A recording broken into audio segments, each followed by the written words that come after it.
Good morning, and welcome back to Bold Faith Bible. So glad to have you all here with us today. We're continuing our study in the book of James, and we're going to continue to talk about talking. We're going to talk about how impossible it is for us to really get things straight. So if you haven't already picked up on the last number of sets of verses, the point of it is that we all need to grow to be better at saying the right things and not saying the wrong things. So before we dive in, let's have a time of prayer and confession with the Lord. So review how you've talked to people over the past day, over the past week. Remind yourself and then confess where you've fallen short, where you haven't lived up to the standard that God has given us of honesty, of grace and mercy towards other people. There's a lot that we need to think about. Let's pray together.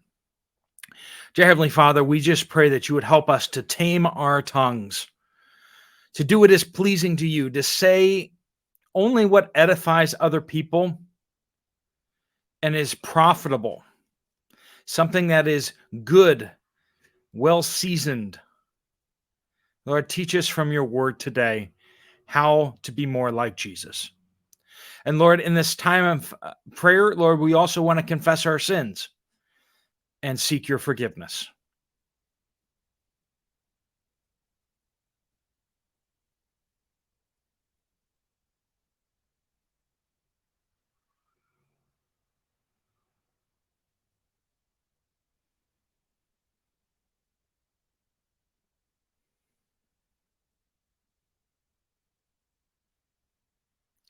Lord, you say if we confess our sins, you are faithful and just to forgive us our sins and to cleanse us from all unrighteousness.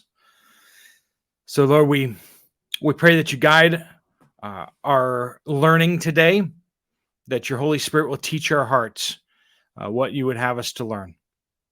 Lord, we pray all these things in Jesus' powerful name. Amen.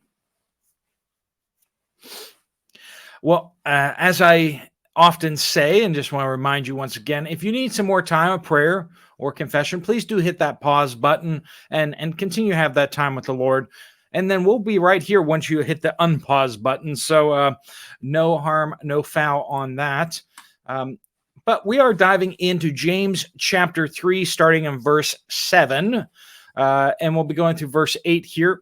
I know we're taking smaller chunks of scripture each day, but I think that the deep dive is worth the dive, worth the time. Sometimes we want to get an overarching idea of what's going on in scripture, but other times we just need to take little bite-sized pieces and we need to kind of chew on them a little bit. And here is no different. Every kind of animal, bird, reptile, and fish is tamed and has been tamed by humankind. You know, we see the people in New York that have a pet tiger in their apartment building. How do they get pet tiger? Who knows? But somehow they get a pet tiger into their apartment. But we have animals that have been tamed. They may take some work to get them tamed, but you go to the zoo, you go to the circus, and you see all sorts of animals. But what has mankind never seen? Someone who has tamed the tongue. Someone who speaks what is good and only what is good. Nobody has done that yet. So if you want to tame the most wild beast, be the person that figures out how to tame the tongue. It says, it is a restless evil full of deadly poison. Now, we all have experienced the deadly poison, haven't we? We've all been on the receiving end of getting poisoned by somebody's speech. Someone either saying something untrue about us or potentially something that's very true that was either private or just hurtful. We've all received the wounds, and just like a poisoned wound, it doesn't heal like a normal wound, does it? it kind of lingers. The pain of that continues to seep into our hearts, seep into every pore of our body, till you just wrestle so hard with ever forgiving that person. The tongue is full of deadly poison. Oh, it's ready to go. We can just start spitting that poison, wounding people. And we all have experienced people who go around just wounding everybody. So we have every kind of animal, bird, reptile. Like I said, just go to the zoo and you'll see all of these animals tamed. You'll see people swimming with sharks. So when I was in South Africa, I almost went swimming with the great white sharks out in the ocean. There's an island off the coast of South Africa called Seal Island, and it's this rock that kind of sticks up out of the ocean. There's not really an island so much other than just that the rock sticks up out of the water, and seals just love it. And so they're just all just kind of getting on top of that thing and swimming around it and everything like that. And so consequently, whatever seals love, the great white sharks love too. And the great white sharks really aren't a threat to divers as long as you stay below the surface. It's when you get onto the surface where they start thinking that you might be a seal, and they'll go in and take a test bite to kind of figure out what you are. But if you're underwater, they look at you and go, they see you and they're like, not food. Even the most ferocious, scary, terrifying animals, we see some people playing with, like tarantulas. I don't get that. When I was in, what was that? That was in Guatemala. My dad and I were traveling through Guatemala, and we went to a temple, and an old rundown temple from hundreds or thousands of years ago. And one of the things that the tour guide did was like, oh, look, there's a tarantula. Who wants to hold it? Talked my dad into holding it. And giant hairy spider. All of the animals of the world have been tamed, there's a way of handling them. We know how to do these things, but we do not, as humankind, know how to tame the tongue. No one can tame the tongue. There isn't a person out there who has it together. And so, point of application, let's just be clear. None of us has it together yet. And I keep hammering this home because I know there's some of you who are like, no, I'm good. I'm good. I got it together, Steve. Either you're lying or Scripture's lying, right? And we all have our blind spots, right? Some of the worst offenders are the ones who can't see their own issues. Oh, well, that's just everybody else's problem. I'm just speaking the truth here. That's their problem. Friend, it's really your problem. I mean, just from a practical standpoint, if everyone else has a problem with you, I mean, it really is your problem in the sense that you're the one who has to deal with it. Everyone's treating you like that. Well, that's something you got to deal with. But more honestly, if everyone seems to think that we have a problem, they might just be seeing a little more clearly than we do. They might realize that we're not treating them as nicely as other people do. And in the preparedness space, preppers and people who are wanting to be living off the land and being tough and surviving, I think that we have a propensity to kind of be those people that just kind of like, well, that's your problem. You just need to deal with it. But fundamentally, as the old saying goes, if you want to go fast, speaking of like hiking or walking, or if you want to go fast, walk alone. If you want to go far, walk together. And I have a good bit of time that I spent backpacking across the United States on foot through the mountains. And I can tell you the truth. I hiked alone because I wanted to hike fast. And it's true. Whenever I started hiking with some other people, it just slows you down because you're kind of waiting for them to kind of get going. You see them taking a break, and so you take a break, and then when you take a break, they take a break. It's just, but you have a sense of community that's just really hard to get by without. You really need it. There's only so much time you can walk in the woods alone before you get really, really lonely. And in life, you can hike fast. uh, Using the illustration a little further, in our lives, we can go fast. We can do things if we go alone. But ultimately, we need other people. And to get along with other people, we need to tame the tongue. We need to not hurt other people with what we say. We need to realize that our tongue is full of deadly poison, as it says here. And it's a restless evil, too. That's something that we need to pick up on there, too, is that you never know when something's going to come out, right? Your tongue's never asleep. Your tongue is ready with a zinger. The more clever you are, the more zingers you have. Isn't that true?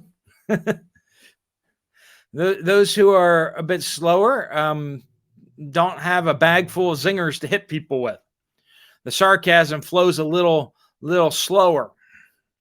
But if you're a sharp tack, when it comes to your mind, your brain is just prepping ideas of things to say.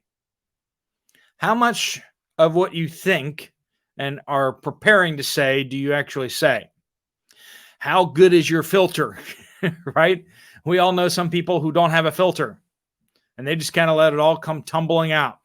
All that poison, all that restless evil just comes pouring out, and they just offend everybody around them. How can we fight against our tongue? We must be constantly watchful. We must constantly have the filter going. Just because there's someone close to you doesn't mean that you can just hit them with whatever. The people closest to us, we need to be, in some ways, the most careful with. Knowing what we can and what we should not say to them. Because if we poison them, who do we have left? There's so much wisdom in the scriptures, isn't there? We could all use some extra care in what we say. We all need a lot more work in what we say. Perhaps you're someone who can tame all the animals and you're cool with the snakes and the reptiles. Sorry. But how are you with the tongue?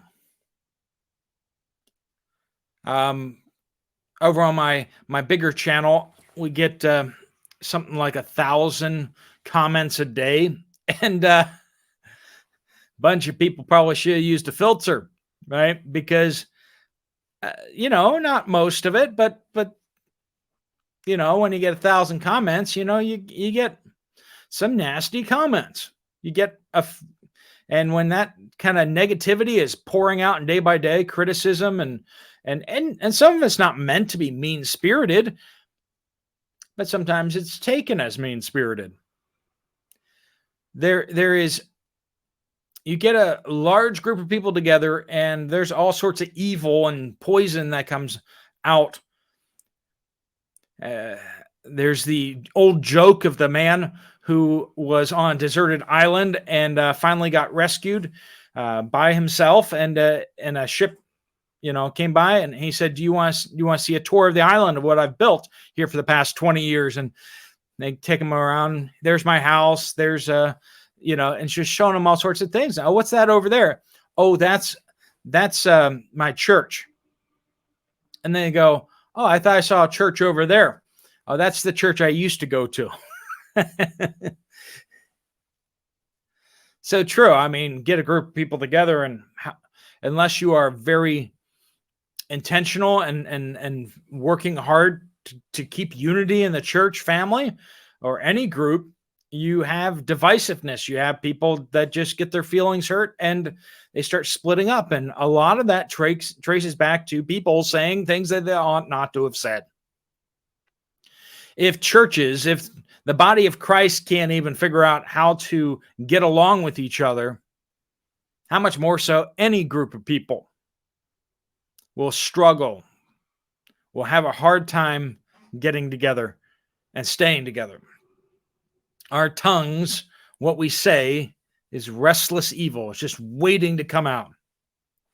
And it truly poisons other people. This isn't here to sit here and say how high of a threshold of hurtedness people should have. We've all said things that were perfectly innocent on the front of it that people have gotten offended by. We've all been part of things where we didn't do anything wrong. They just got really hurt by it. Maybe they took something out of context. Some people just live to be offended. I get that. But that's not usually all of it, is it? There's a lot in which we are guilty of doing the offense. And it really was something we shouldn't have said, or we should have said it better. And that's what we're talking about today. What areas of life do we need to be more watchful for? What areas of life do we need to have a little bit better of a filter? Maybe sometimes we let our filter down when we're at home around people we love, and we say things that we ought not. We must be constantly vigilant to protect others from ourselves and from our own tongues. A lot to think about today. But before we go, let me pray a prayer of blessing over you, and we will go. Lord God, I pray that you bless each one watching this video this morning, that you would put your protection over them. Lord, I pray that you give wisdom between them and the people that they are around. Lord, I pray that offense will not happen when none was intended, when innocent remarks are made. But Lord, I pray also that you would help us to filter what we say, to stop and say, is that a good thing to say, or is there a better way of saying it? Lord, help us to be alert to situations where offense is likely to happen, a confrontation, or where there is already dislike between people. Lord, help us to be cautious and to think through what we say. And Lord, I pray that you give us the words to say. Lord, give us words of blessing. Lord, help us to be healers. Help us to be peacemakers as you have called us to be as believers. Lord, help us to be known as people gracious, merciful, full of love and compassion for others. And so much of that just starts with how we talk to people. Lord, give us hearts to love others as you have called us to love others as ourselves. And in the course of doing that, we will show that we truly do love you. We need so much help, and we need constant help. Lord, I pray that you would give that to us in our time of need. Lord, we pray all these things in Jesus' powerful name. Amen. Well, so much more to go in the book of James. Hopefully you're not getting tired, or hopefully you're not getting too far behind. Maybe you're catching up on this video. But we are here every weekday studying through the book of James. All right, folks, thanks so much for joining with. If you want to check out some other Bible studies, there's a couple here on the screen that you can just click right through to. I'll see you over there, or I'll see you guys later. God bless you all.